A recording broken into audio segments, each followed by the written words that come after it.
What is the root of all sin? Part 2. So the other day I made a video arguing that the root of all sin is not lust, it's not greed, it's not pride, it's not all the things that we commonly associate to the root, but rather the root of all sin is actually not trusting God. And most of the things that are commonly attributed as the root of sin are actually just outworkings of not trusting God. Now that video received a lot more comments than I expected, and of course I saw a number of people arguing for other angles, pride, desire, selfishness, money, and I even had one person argue that it was knowledge, which is an interesting one, and I'll get to that. But because there's so many conflicting viewpoints on this, I wanted to take a moment to take each one of I would say the most prominent and probably the most easily supported, and break down each one and show how all of these actually find their root in not trusting God. Now, to do that, we need to do a couple of things. The first thing is we need to look at where did sin enter the world? Because where sin found its first intersection with humanity is the root, and that's where everything else grew from. And so we need to identify the exact moment that sin and humanity came into contact with one another.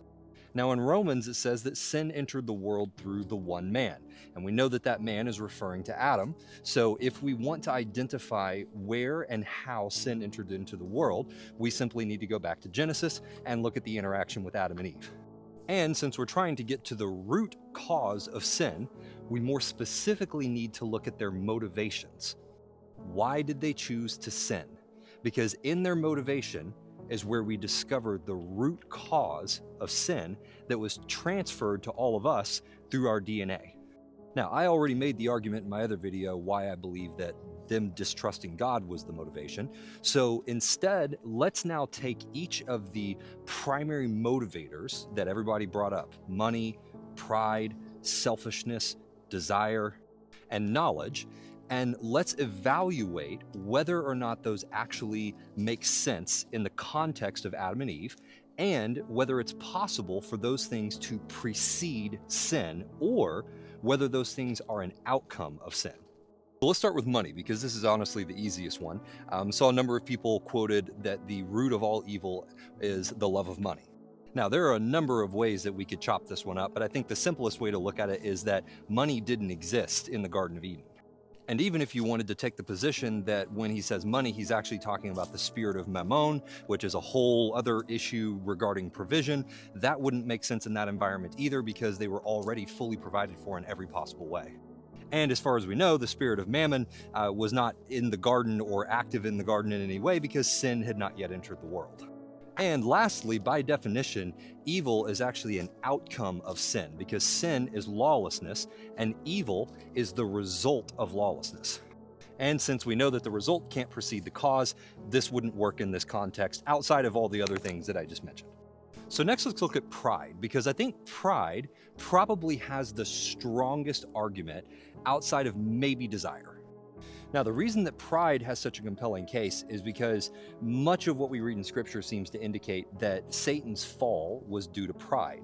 And so you could infer that pride at least existed in the world, because Satan was in the world and had fallen at that point in time as a result of pride. So to unpack this, we first need to define pride. What is pride? By definition, if we're using a biblical definition, pride is basically a haughty attitude or a perspective of oneself as being superior to others, which could also include God. And the difference between pride and truth is that pride is an overinflated view of yourself, whereas truth is an accurate view. So when God says that I am above all things, I am the single source of good, I am the greatest of all things, that's not pride speaking, that's just a statement of fact. In the same way, when Satan says, I know better than God, and God says, no, you're wrong, I know better than you, in that situation, if both parties were on equal footing, then you would say both parties are in their egos. But because God is who he is, and Satan is something that's been created, then in that moment, Satan is asserting an inflated view of himself, whereas God is stating a fact about himself. So the question becomes, is there anything in Scripture that seems to indicate that Adam and Eve had an inflated view of themselves or desired to have a conflated view of themselves.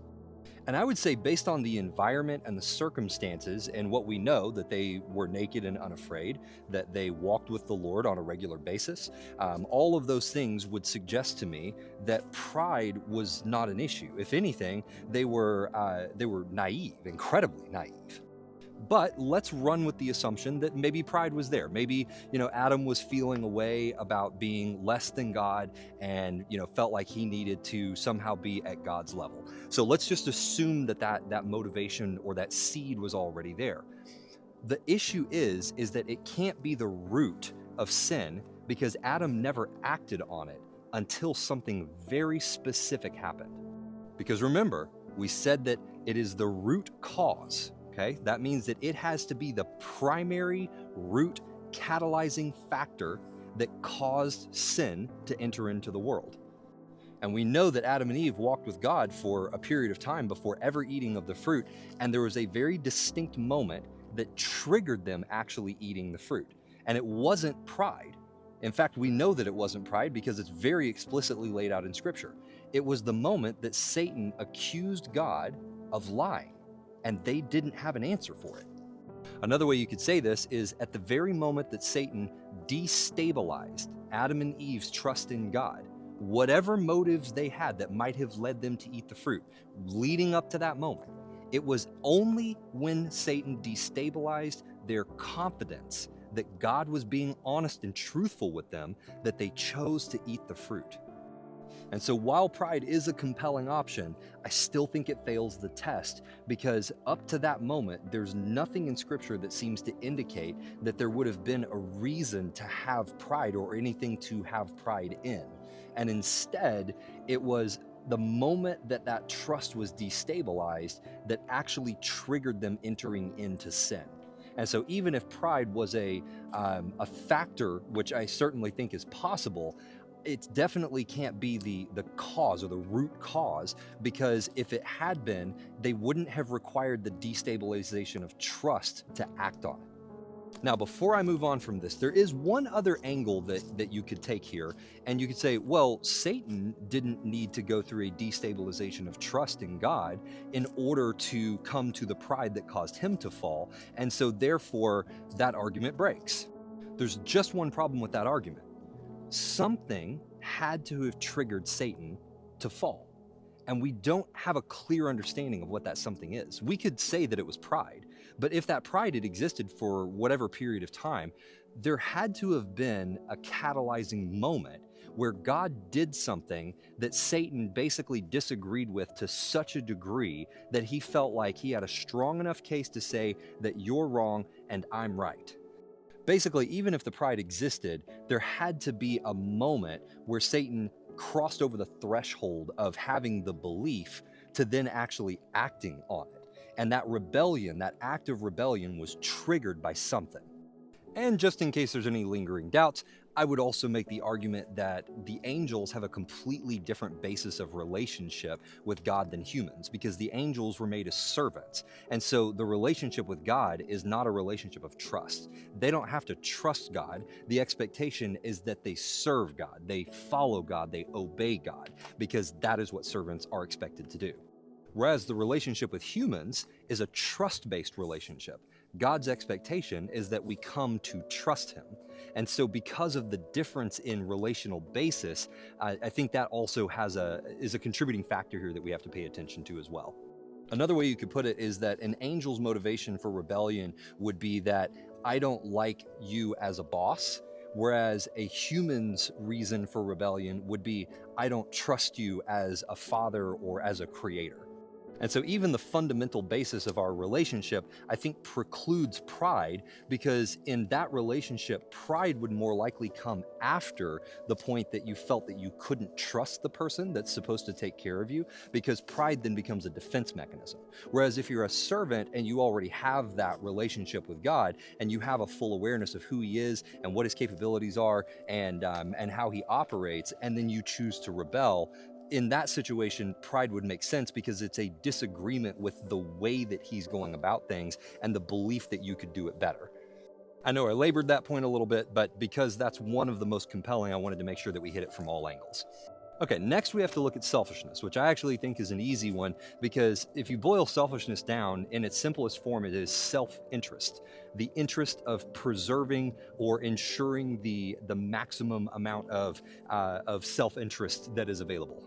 Now, if you're Adam and Eve and you've been placed in a garden that is, by all accounts, perfect, and you're naked and not afraid, and you're walking with the literal creator of the universe, which at that moment in time, you don't have a frame of reference to believe that there might be something beyond him. So, for all you know, he is literally the source of all things. In that context, your self-interest would be best served by staying in good standing with whoever that person is.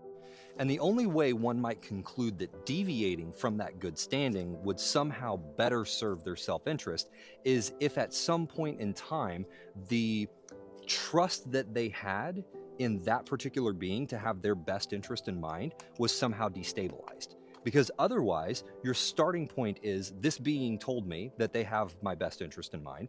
All of my experiences that I've had seem to demonstrate that. And until somebody introduces a different idea or a different way of believing, you would have no reason to come up with something else. And even if you did, considering the consequences of death, you wouldn't just act on that. Like if your trust was destabilized because you came up with some, idea in your head that maybe he's not actually telling me what's good, which like psychologically doesn't make sense, but that's okay. Let's just pretend that somehow a person comes up with this on their own with zero input anywhere in their life that would suggest otherwise. The issue you run into is that logically you still wouldn't act on that, especially given the consequences of death, unless somebody presented you with evidence. Which leads us right back to the moment of Satan destabilizing Eve's trust by saying, God is lying to you, this will actually make you like God, and then you watch Eve go through the whole process of reasoning out and creating her own evidence to support the possibility that God may be lying to her. Which I covered thoroughly in the last video, so go watch that if you want that context. And that, of course, leaves us with desire and knowledge. Now, the knowledge one is interesting. I didn't ask the person who listed knowledge, but my guess is that the way that they would argue that is Paul says it was the introduction of the law that made me know what sin was. And so the knowledge of sin is the thing that made it sinful. And so having knowledge, like the knowledge of good and evil, is the thing that actually introduced or became the root of sin. Which sounds like a good argument until you realize that the act of sinning is the thing that gave us the knowledge to be able to evaluate good and evil. And so the root of sin would have had to precede the acquisition of the knowledge. And so while it sounds good on paper, I still think it fails the test because, again, sequentially, you can't have the knowledge of good and evil without first sinning to get it. Which leaves us with desire, which I'll talk about in the next video because I just ran out of space.